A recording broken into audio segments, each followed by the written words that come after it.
kandi n'ibikinoni suko yapfuye.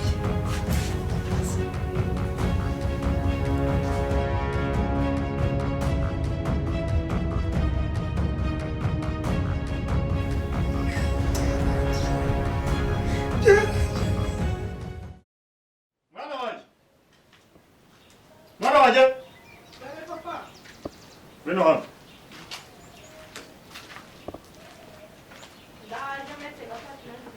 Gira ubanguke.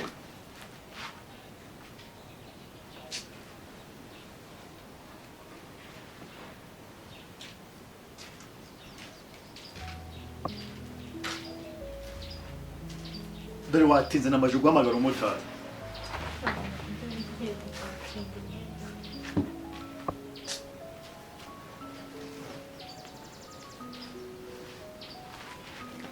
Mezes. Nanjye rumva mubwire. Nakubyaye urumwe. Urasiko mama yapfuye. Ubuzima turi muri biziko butoroshye. Turiye kujya kwa nyoko wanyu. Ngomba kwitonda. Sivini gisha kwitwara neza ntabwo ari by'inyibutso kuko urabizi ko niko wangeze.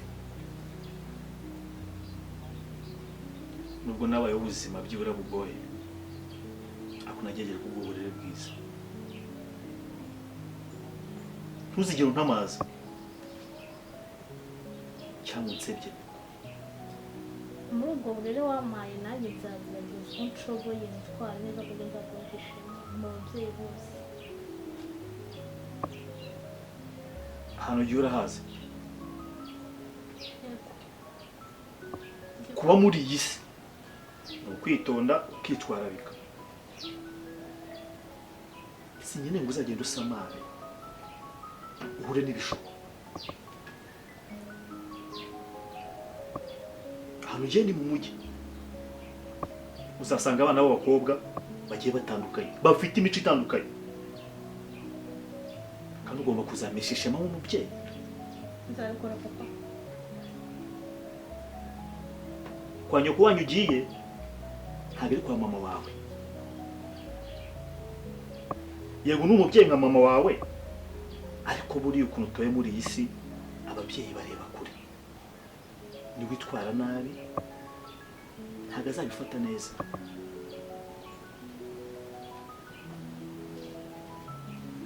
Nzagerageza uko nshoboye kose ntabwo bazigera kuvuga ko nitwaye nabi.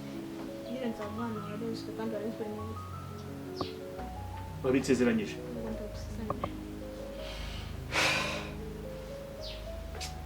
Mwana hari icyo ntakubwiye.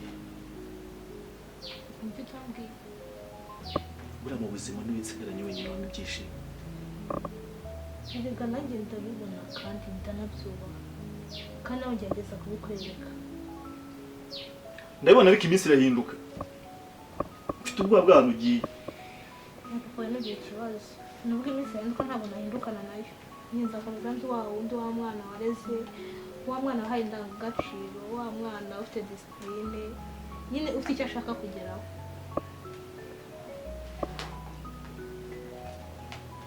Icyo nakwifuriza muri ubu buzima kuzahirwa n'urugendo rw'ubuzima bwawe bwose.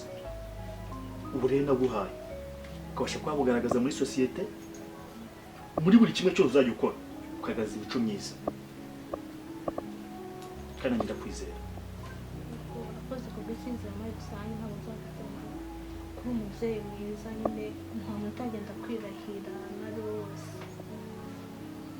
Kandi nta nubwo ntewe isoni nuko wambyaye. Yego. Kuba umubyeyi mwiza wambaye hafi, wambaye buri kimwe cyose nkeneye, kandi nabonaga ko twatubaye mu buzima bugoye, ariko buri kimwe nari nkeneye warigomwe amagambo byinshi kugira ngo nyine nkibone. Warakoze. Niyo mpamvu nanjye rero ngomba kuguhisha ishema mu babyeyi bose. Tudatinze rero ntabwo umumotari ugomba kugutwara. Nyakwanyu twamaze kuvugana kugiye kuza. Kira rero mutadura kwa tsara hepfo cyo cyenda gutwara. Ako ndakwinginze mwana wanjye, garagaza imico myiza. siko bimeze yego kandi nanjye nzakomeza kuba hafi ese ukaba uzagiza kunsura wowe kugusura nzajya nza kugusura buri munsi nzajya nguhamagara kuri telefone tuvugane nanjye kugenda nyine njye kwa anti ntakuza kunsura nta kimwe urabizi niwe muntu nsigaranye mu buzima kandi ntabwo nifuza gutakaza uw'agaciro mu buzima bwanjye yego ndabizi uzakumbura ibira ariko munazajya mbikuzanira nzajya nza musure mbikuzanire mureze n'amafaranga kuri telefone ugenda ujye kubigura ariko papa ntuzirwa bigora nyine ndabizi iyo ntabwo ndi hano warahangayikaga ugakora iyo bwabaga ariko ntuzigore nyine narakuze nawe muntu mukuru ntabwo kuba ngiye erega nakuze nose ngiye kwiga kaminuza nakuze uri mukuru ariko umwana imbere y'umubyeyi ahora ari umwana oya nta kibazo papa gusa nyine ntuzibyo okay none umva nkubwire sibyo ikagutwaza igikapu tugenda ugiye gufata umumotari sibyo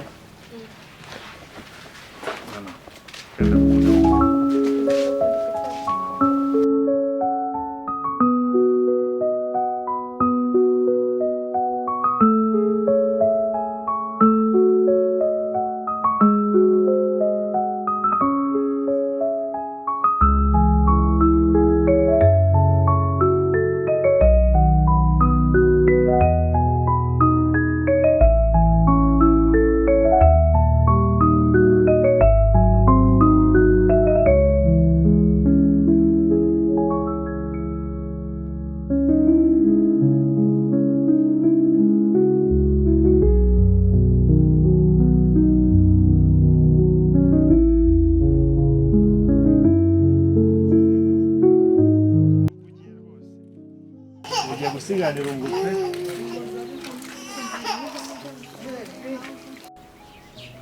mwana wanjye rero umumotari abona ko yahageze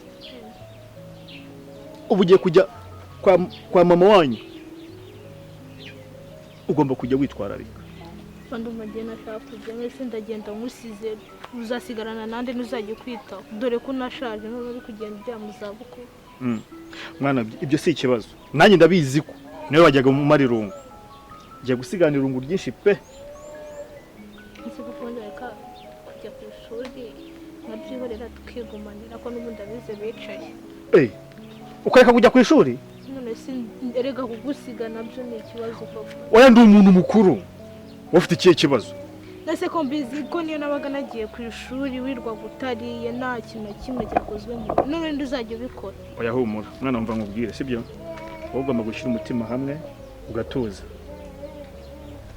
nanjye ubuzima ndabuzi ibyo wajya kunkorera n'ahari ngiye kujya ngerageza byibura mbyikorere sibyo kugira ngo wenda ubone ubuzima buzima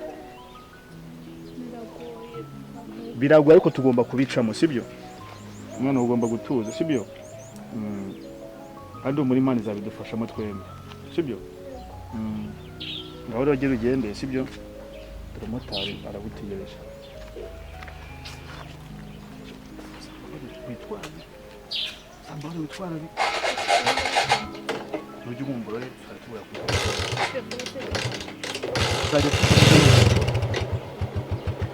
mota we motari utuye hano bwira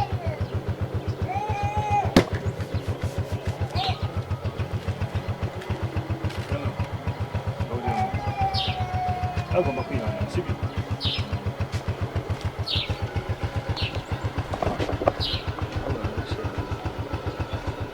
tuzagusura nawe ukunda mwana yawe uri hamwe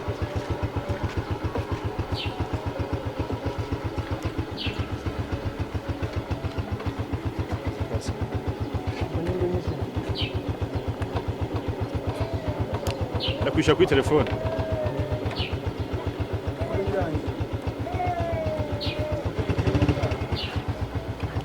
ntabwo umwana wanjye yagenda avunika ndi bukwishyura yanjye sha akira mwana genda amahoro muze kumpamagara nanjye ndi bwiza kukuhamagarira moto mutware neza rero mwana wanjye nsigaranye bayi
Alo Gate.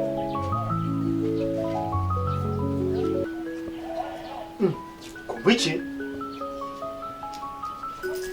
Umwana uhereje saa moya. Uhashize amasaha 8. Munabura kugeraho. None umwana wanjye yabaciye hehe? Cyangwa umutera naguhaye wasanga yamushimuze. Nta kintu bishoboka.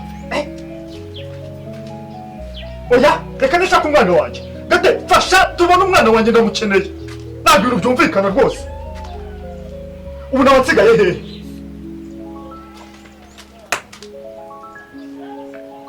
Gate, umva mubwi, ibyo bisishaka kubyumva. Gerageza ushaka abantu barebe hirya no hino nanjye ngiye kuza.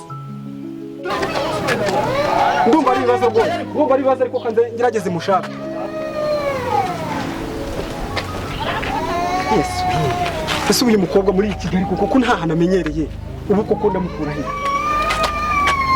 Bamenye mushakira he koko mane. Yewe mukobwa w'abandi. Yohana ntago namukira n'impamo.